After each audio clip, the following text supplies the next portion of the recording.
வங்கி தேர்வு படிக்கும் மாணவர்களுக்கு வணக்கம். நம்ம ரொம்ப நாள் எதிர்பார்த்துருந்த ஸ்டேட் பேங்க் வந்து இப்போ வந்து அதனோட ஜூனியர் அசோசியேட் வந்து கால்ஃபர் பண்ணியிருக்காங்க.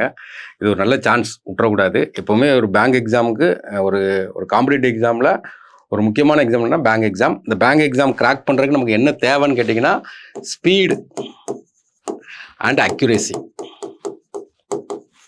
அப்போ வந்து பேங்க் எக்ஸாம் கிராக் பண்ணால் நமக்கு தேவையானது என்னென்னா ஸ்பீட் அண்ட் அக்யூரேசி மட்டும்தான். ஸ்பீடு வந்து நம்ம கொண்டு வந்துடலாம். ஏன்னா ஒரே இதை வந்து திரும்ப போடும்போது கொண்டு வந்துடலாம். அக்யூரேசி மெயின்டைன் பண்ணணும். அக்யூரேசி நம்ம போட்டது வந்து கரெக்டாக இருக்கணும். அதான் மெயின். இந்த 2 தான் தாரக மந்திரம். அதுக்கப்புறம் நார்மலாக என்ன பண்ணணும்னு கேட்டிங்கன்னா ப்ராக்டிஸ். ஏன்னா ஆஃப்லைனில் ஒரு டெஸ்ட் போட்டு பார்க்குறீங்க, ஆன்லைனில் ஒரு டெஸ்ட் போட்டு பார்க்குறீங்க, நல்லா கரெக்ஷன் பார்க்குறீங்க. அப்போ வந்து லிமிட்டட் சிலபஸ் என்ன கேட்டிங்கன்னா பேங்க் எக்ஸாம். அதனால் இது தைரியமாக உட்காந்து படிங்க. யாராக இருந்தாலும் நான் முதல்ல ரெக்கமெண்ட் பண்ணுறேன் என்னன்னா பேங்க் எக்ஸாம் படிங்க தான் சொல்லுவேன். ஏன்னா அதில் தான் உங்களுக்கு இந்த ஸ்பீட் அண்ட் அக்யூரேசி கிடைக்கும். அந்த ஸ்பீட் அண்ட் அக்யூரேசி எடுத்து நீங்கள் எந்த எக்ஸாமுக்கு அப்ளை பண்ணாலும் நீங்கள் பாஸ் ஆயிடுவீங்க. அப்போ வந்து பேங்க் எக்ஸாமுக்கு நல்லா அழுத்தம் கொடுக்கணும். அப்போ வந்து கால்ஃபர் பண்ணியிருக்காங்க. இதில் வந்து இந்தியா லெவலில் பார்க்கும்போது 13735 வேக்கன்ட் இருக்குது. தமிழ்நாட்டு லெவலில் பார்க்கும்போது நமக்கு என்ன கேட்டிங்கன்னா 336 வேக்கன்ட் இருக்குது.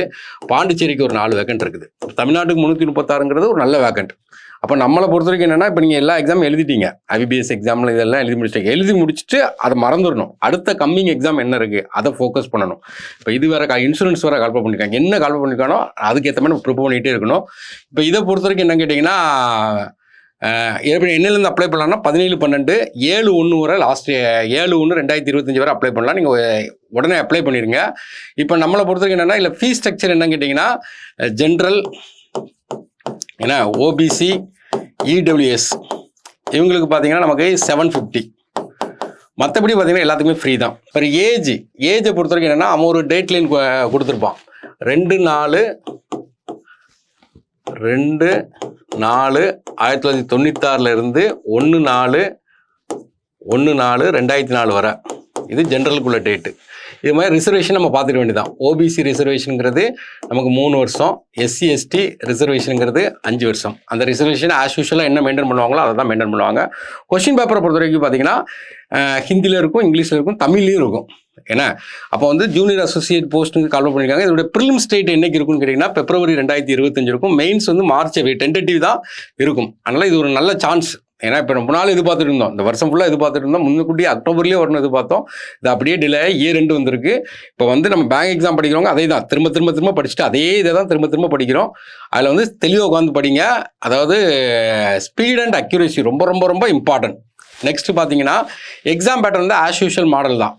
நமக்கு வந்து ப்ரிலிம் பேஸ் 1 என்னன்னு கேட்டிங்கன்னா ப்ரிலிம்ஸு. அதில் நமக்கு வழக்கம் போல் கேட்குற மாதிரி English 30, aptitude numerical ability 35, reasoning வந்து 35.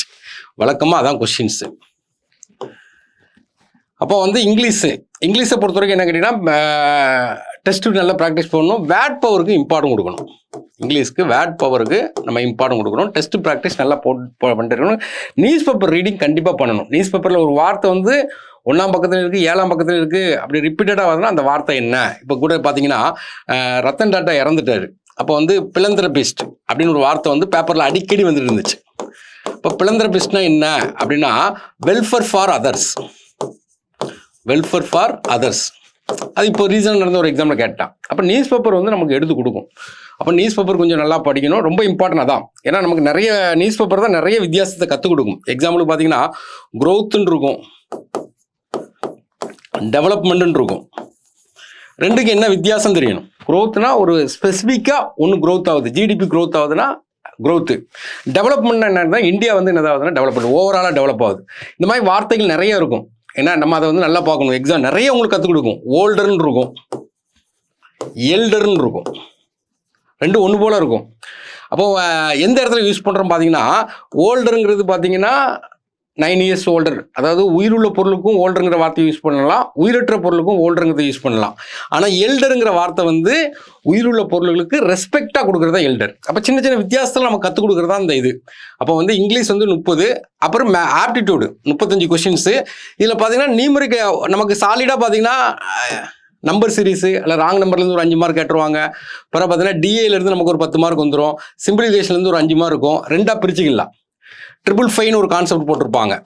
ஒரு 5 mark simplification, numerical ability, number சீரிஸ்ன்னு இருக்கும். ஒரு 15 மீதி பார்த்தீங்கன்னா அர்த்தமெட்டிக் நமக்கு ஒரு 10 கேட்பாங்க, 2 சார்ட்டு கேட்பாங்க. ஒரு 50-50 பிரிச்சுக்கலாம். Numerical ability, arithmetic. அப்போ அர்த்தமெட்டிக் வந்து ஈஸியாக இருக்கும். ஆனால் எல்லாருடைய கான்சன்ட்ரேஷன் எங்கே இருக்குன்னா நியூமரிக்கல் எபிலிட்டியில் தான் கான்சன்ட்ரேஷன் இருக்கும். அது இவ்வளோதான் சிலபஸ். அது மாதிரி ரெண்டாக பார்க்கலாம். அடுத்த ரீசனிங்கை பொறுத்த வரைக்கும் நமக்கு என்ன ரீசனிங் இருக்குது? அனாலிட்டிக்கல் ரீசனிங் இருக்குது. அனாலிட்டிக்கல் ரீசனிங் வந்து ஈஸியாக நீங்கள் கவர் பண்ணிக்கலாம். நெக்ஸ்ட் பார்த்தீங்கன்னா கிரிட்டிக்கல் ரீசனிங் இருக்குது. அதை தான் நீங்கள் தெளிவாக படிக்கணும். இந்த கிரிட்டிக்கல் ரீசனிங்கில் தப்பாயிடக்கூடாது. Argument, assumption, course of action இதெல்லாம் நமக்கு என்ன கிரிட்டிக்கல் ரீசனிங்கில் வரும். அப்போ ரீசனிங்கில் மார்க் ஈஸியாக எடுத்துக்கலாம். அப்போ நமக்கு வந்து டைம் கொடுத்துருக்காங்க. மார்க் வந்து 1 மார்க் தான். டைம் பார்த்தீங்கன்னா மொத்தம் 1 hour. அதில் ஒவ்வொரு செக்ஷனுக்கு 20 மார்க். அப்போ ஒரு பிகினர்ஸாக இருக்கிறவங்க என்ன பண்ணணும்னு கேட்டிங்கன்னா, நீங்கள் வந்து இங்கிலீஷில் எடுத்தோடனே 30 எடுக்குன்னு நினைக்கக்கூடாது. ஆப்டிடியூடில் 35 எடுக்குன்னு நினைக்கக்கூடாது.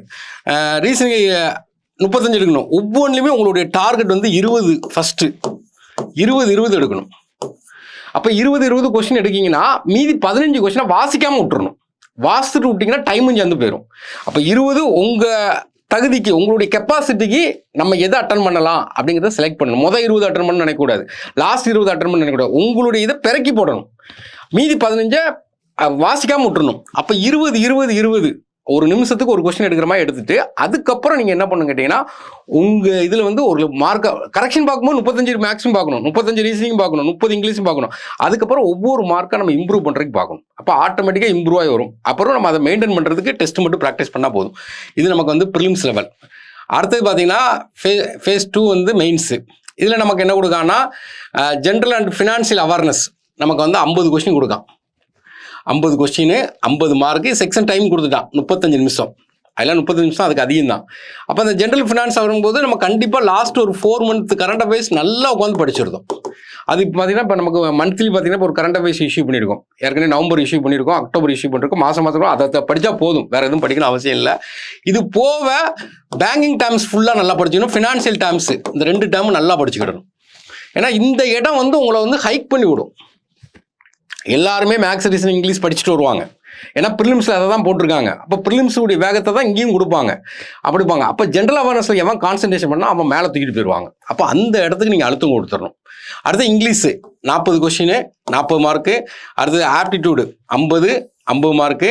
ரீசனிங் எபிலிட்டியில் பார்த்தீங்கன்னா 50 60 மார்க். இது மெயின்ஸ் லெவலில். டைம் வந்து 2 hour 40 minutes. ப்ரிலிம்ஸ் வந்து 1 hour. ப்ரிலிம்ஸ் பாஸ் பண்ணாவே நமக்கு என்ன கேட்டிங்கன்னா, கான்ஃபிடன்ட் லெவல் நமக்கு என்னதாகனா ரைஸ் ஆயிரும். நம்ம கான்ஃபிடன்ட் தான் முக்கியம். அப்போ இங்கே வந்து உங்களுக்கு வந்து இப்போ ப்ராக்டிஸ் எப்படி கொடுப்பாங்கன்னா, ஃபஸ்ட்டு வந்து பிகினருக்கு பார்த்தீங்கன்னா கிளாஸ் பேஜ், இன்டர்மீடியேட்டுக்கு பார்த்தீங்கன்னா ப்ரிலிம்ஸ் பேஜ், டாப்பருக்கு பார்த்தீங்கன்னா மெயின்ஸ் பேஜ், அப்புறம் சூப்பர் பேஜ்னு சொல்லிட்டு 4 லெவலில் வந்து உங்களுக்கு கொடுப்பாங்க. ஆக்சுவலாக உங்களுக்கு நீங்கள் வந்தாவே போதும். அதுக்குள்ளே பேங்க் எக்ஸாமுங்கிறது ஒரு முக்கியமான எக்ஸாமு. இதில் மெயின் இம்பார்ட்டன்ட்னா 3 சப்ஜெக்டும் ஒரே லெவலில் நம்ம கொண்டு போகணும். Aptitude, reasoning, English. இந்த இடத்த வந்து கான்சென்ட்ரேட் பண்ண ரொம்ப சிம்பிள். அதாவது ஒரு 40 நாள் 30 நாளில் சிலபஸை முடிச்சிடுவாங்க. அதுக்கப்புறம் திரும்ப போடணும். இப்போ நாங்கள்லாம் பார்த்தீங்கன்னா காலேஜ் முடித்த உடனே வந்து எக்ஸாம் வந்து அட்டன் பண்ணுறதுனா பேங்க் எக்ஸாம் தான். பயங்கரமாக உட்காந்து படிப்போம். நாங்கள் படிக்கும்போது 50 இருக்கும். அப்போ வந்து பிஎஸ்ஆர்பி போர்டுன்னு இருக்கும், பேங்கிங் சர்வீஸ் ரெக்ரூட்மெண்ட் போர்டுன்னு இருக்கும். இப்போ போர்டு தான் நேம் மாறி இருக்கு, ஐபிபிஎஸ் போர்டுன்னு இருக்குது. பேங்க் எக்ஸாம் வந்து ஒரு கன்சிஸ்டண்டாக உட்காந்து படிச்சிங்கன்னா ஒரு வருஷத்துக்கு 20 எக்ஸாம் எழுதலாம். ஐபிபிஎஸ் கிளர்க்கு பிஓ எழுதலாம், ஆர்ஆர்பி கிளர்க்கு பிஓ எழுதலாம், State Bank PO associate junior associate எழுதலாம், RBI grade B officer assistant எழுதலாம். இப்போ இன்சூரன்ஸ் பார்த்தீங்கன்னா 4 இன்சூரன்ஸ் இருக்குது. United, Oriental, New India assurance. அப்போ அதில் ஒரு 4 இது இருக்குது. அதில் கிளர்க்கு, அதில் இது ஏஓ எழுதலாம். எல்ஐசி இருக்குது. பிறகு பார்த்தீங்கன்னா private bank, federal bank, south Indian bank இருக்குது. ஒரு எக்ஸாம் தான் ப்ரிப்பரேஷன் பண்ணுறோம். நிறைய உட்காந்து எழுதலாம். அதனால் தைரியமாக உட்காந்து படிங்க. படித்ததையே திரும்ப படிக்கணும். அப்போ நம்ம இன்ஸ்டியூட்டில் என்ன பண்ணுறாங்க கேட்டிங்கன்னா, ஒரு 4 லெவலில் உங்களுக்கு ப்ராக்டிஸ் கொடுப்பாங்க. ஃபஸ்ட்டு வந்து class page for learners. First வந்து வாட் இஸ் வாட்னு தெரிஞ்சிருக்கணும். மேக்ஸில் எத்தனை சாப்டர் இருக்கும், அர்த்தமெட்டிக்கில் ஒரு 10 சாப்டர் இருக்கும், நியூமரிக்கில் ஒரு 10 சாப்டர் இருக்கும். அப்போ வந்து வாட் இஸ் வாட், அது மாதிரி ரீசனிங்கில் என்ன சாப்டர் இருக்குது, இங்கிலீஷில் என்ன இருக்குது, வாட் இஸ் வாட்னு தெரியும்போது கிளாஸ் பேஜ் வந்து உங்களுக்கு நல்லாயிருக்கும். உங்களுக்கு கான்ஃபிடன்ட் லெவல் ரைஸ் ஆகும்.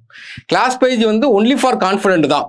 அதுக்கப்புறம் நீங்கள் கிளாஸ் பேஜ் முடிஞ்சோடனே நீங்கள் எங்கே போவீங்கன்னா, டெஸ்ட் பேஜுக்கு போவீங்க. ப்ரிலிம்ஸ் டெஸ்ட் பேஜுக்கு போவீங்க. பிகினர் அப்படியே டெஸ்ட் பேஜுக்கு போவீங்க. டெஸ்ட் பேஜுக்கு போன பிறகு தான் நீங்கள் வீக்காக இருக்கிறது ஸ்ட்ரென்த்தாக இருக்கிறது அனலைஸ் பண்ண ஆரம்பிப்பீங்க. அப்போ வந்து ஸ்ட்ரென்த் அப்படியே வச்சுட்டு வீக்கை வந்து வீக்காக இருக்கிற ஏரியா வந்து நம்ம என்ன பண்ணால் ஸ்ட்ரென்த்தாக மாற்ற ஆரம்பிக்கணும்.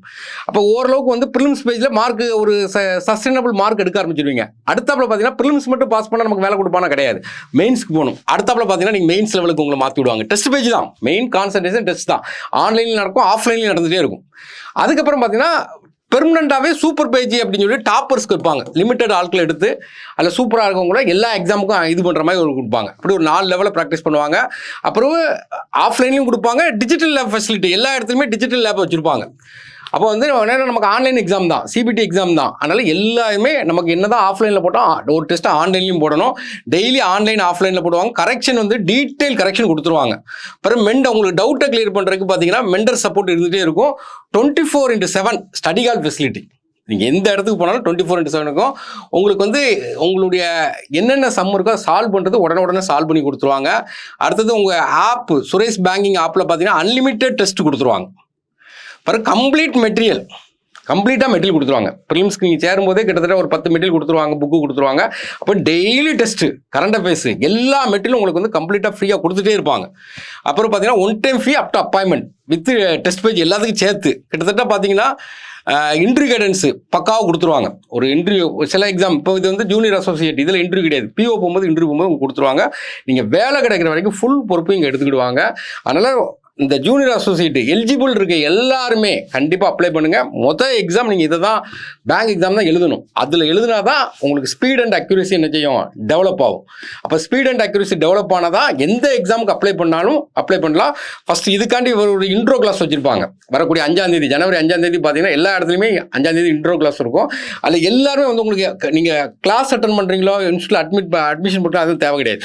நீங்கள் அட்டன் பண்ணாவே அந்த இன்ட்ரோ கிளாஸ் அட்டன் பண்ணாவே ஹவு டு ப்ரிப்பேர் பேங்க் எக்ஸாமை எப்படி ஹவு டு கிராக் பண்ணலாம் அப்படிங்கிறத ஒரு நல்ல ஒரு ஐடியா கிடைக்கும். அதனால் தவறாமல் அட்டன் பண்ணுங்கள்.